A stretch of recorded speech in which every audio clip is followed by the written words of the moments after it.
Welcome back to the Journey of Art series.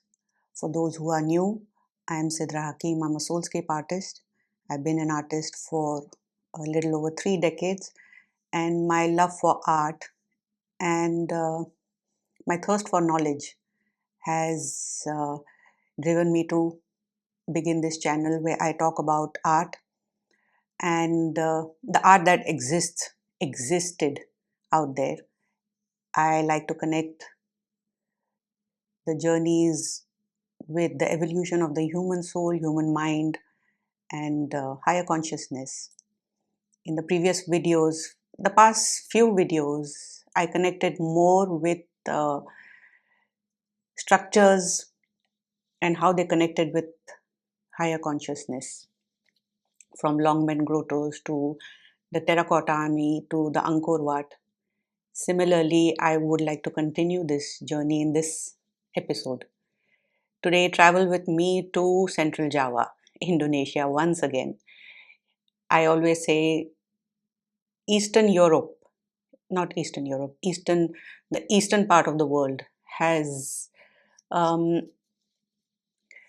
has an energetic field that that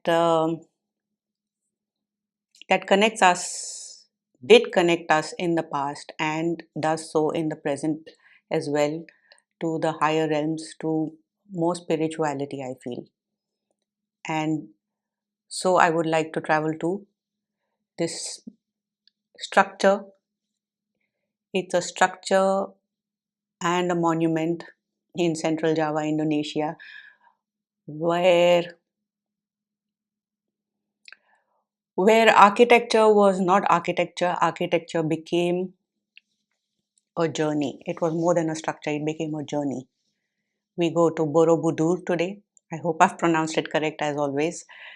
We go to Borobudur Buddhist monument that was constructed somewhere between the 7th and the 8th century by the Sailendra dynasty. This dynasty was responsible for thinking outside the box, because if you look in and around this monument, most of the structures were of palaces, whatever, palaces and structures of that form that spoke about the status or spoke about architecture as such. This one was constructed completely outside the box. It was constructed in the shape of a mandala, what we call a mandala. Look at it from the top, you can see it. It's a huge structure. 123 meters by 123 meters is the base. 35 meters in height from the base till the top. 6 square shaped terraces at the bottom.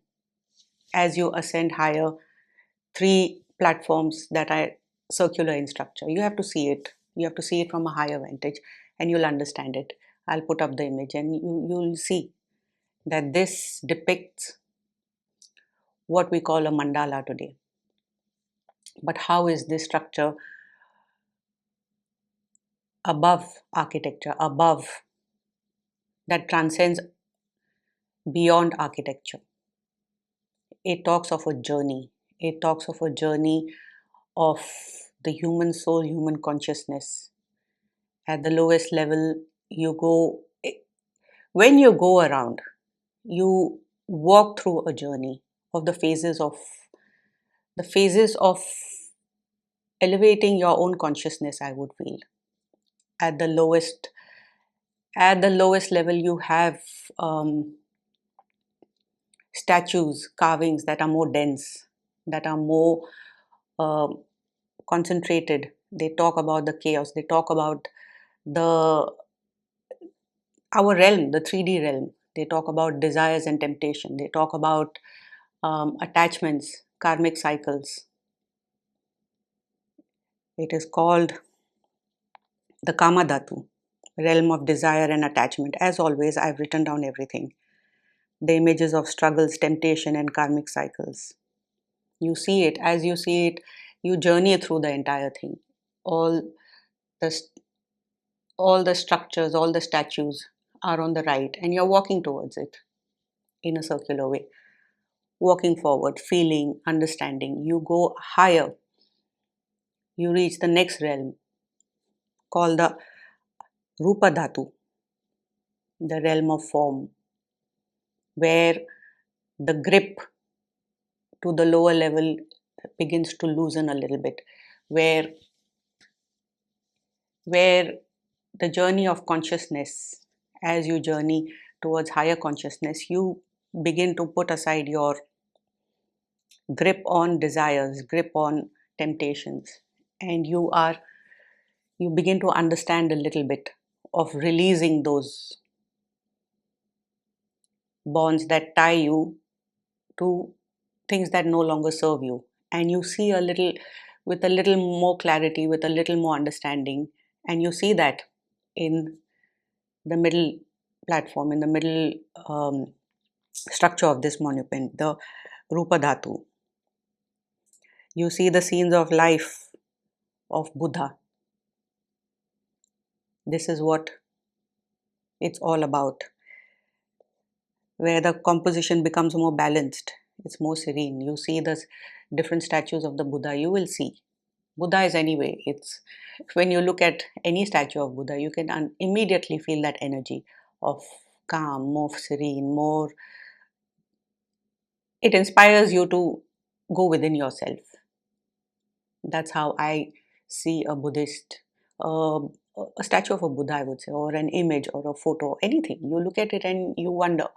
And that curiosity kind of ignites a little temptation within you to try and reflect within yourself. That's what Buddhism is all about, anyway. Go a little bit higher, go to the uppermost level of this structure, the Arupa Dhatu, the formless realm. That is the highest level of consciousness, isn't it? Where form dissolves, where our internal understanding of life dissolves into it dissolves into acceptance, is what I would say. This terrace has approximately 72 stupas. That's what's written, 72 stupas that has statues of Buddha. You go on the, when you're up, the terrace is dissolved and you're in the open. You're connecting to the open, and these statues are all different from one another. Every expression is different, every body language is different. You walk through it, you see it, and you reach the center. At the center is the largest stupa, and it is empty. That's what it speaks about. That emptiness is telling you that the understanding of this thing called life, you can journey all you want, all these different stages of Kamadhatu, Rupa Dhatu, Arupa Dhatu. You go through all these stages, all these phases. You look at all the images, you look at everything on the external. You have an understanding of what is on the external. But when you come to the core, this largest stupa, when you come to the core of yourself, of this monument, you realize that this journey of life is not on the external. Everything is within. Everything is the understanding, the reflection is all within yourself.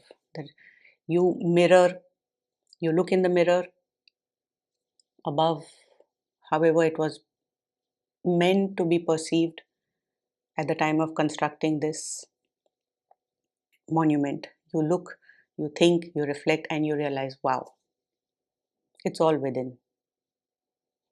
I can look at, there are some 2,700 and something, so many structures, panels on the walls of this monument. There could be 2 million, there could be 2 billion all over the world. You can look at all of them. You can look at every art that exists. Hundreds of artisans have worked on this because every statue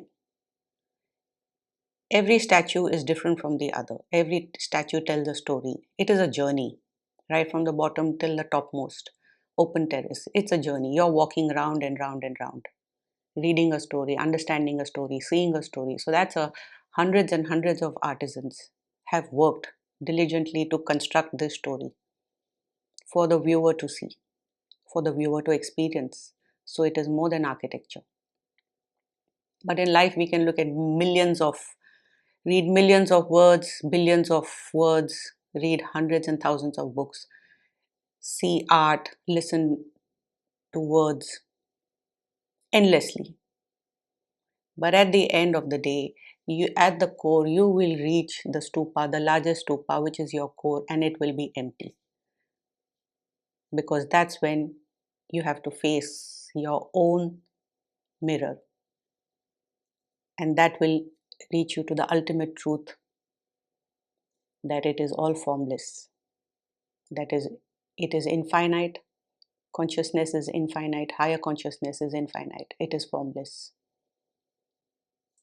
And maybe that was the purpose of this site, could be. What do the statues speak? Could be this. People of that dynasty had a vision, had a thought, had a belief, and they put it out there in this monument. And that's one stage higher in the Journey of Art series that talks about the evolution of the human soul. So I thought that was fascinating. And as always, thank you for staying with me on this journey, and let's see what I speak about next.